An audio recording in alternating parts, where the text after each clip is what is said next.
the prototype of the Scarlet Lady in red, and red represents the blood. You see. So now, let's just use common sense here.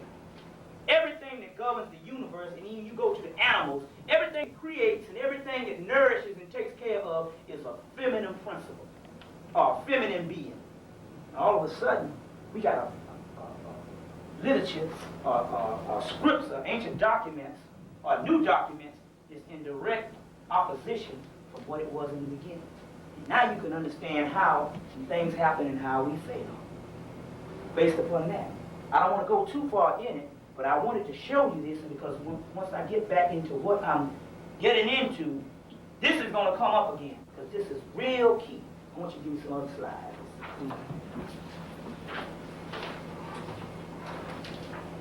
Yeah, this is another different aspects of her, the great mother Apet.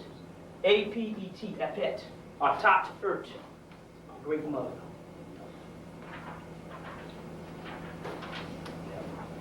This is another zodiac showing the crocodile figure was also seen as a great mother. And this is, you see the zodiac that you have today, this is certain different elements of the zodiac, and I don't have time to go into it and all, but it's showing you that the birth of the first Egyptian calendar comes from this great mother scene and this creation scene is totally different now.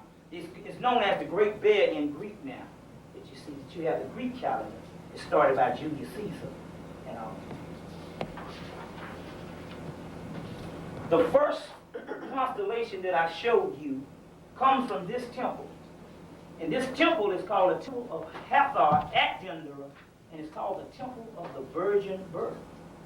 And that round circle that I first showed you is up in the top of this. But you know, the beast, the white man, went in the 19th century, 1800s, and blew this down. Blew it down, didn't touch it, he blew it down and took it to France, and it's in the Louvre in Paris now. Then he took another plaster cast and put up in the top of that. You can go to Paris now, I think you can see it, I'm not sure.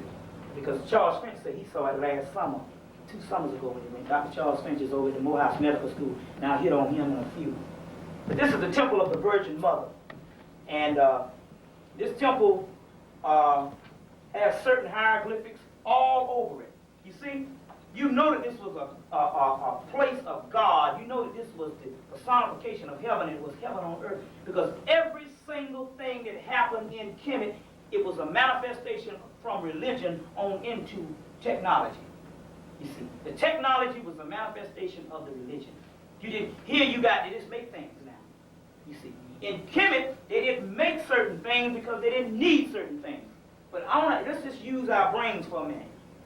If the basis of everything that we do today, mathematics, astronomy, astrology, geometry, trigonometry, everything, even calculus, everything we do that is the basis of civilization, they got from Egypt and didn't get all of it.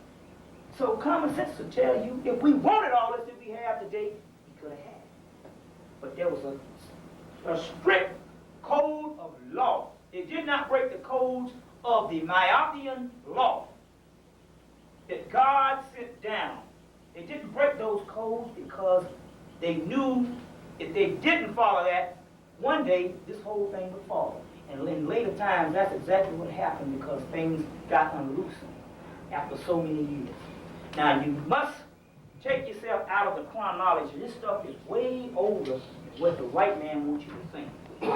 Number one, let's just talk on this Egyptology thing. Egyptology.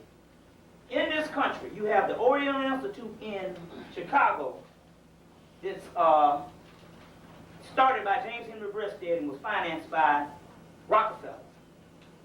You know to this day, there's so many stipulations on how you have to get in there with certain courses you have to take. To most black people aren't even advanced enough to even apply. But who is? Then they have, you can't even get grants to go into Egyptology. So let's just use common sense. If they're giving us a book, the Bible, which is the #1 best-selling book of all times in this country every year, and that's plentiful. But yet, you go in a store and you can have a bigger stack of books on Greece than you can Egypt. You better be looking at some stuff. Because ever since the 20th century, they put a clamp down on this Egyptology. And it's ironic that if you have more books on Greece in the store, and they say they have more books written on Kemet, the white man has been studying more books on Kemet than any other book in the world. Even more than the Bible that he gives you so much of.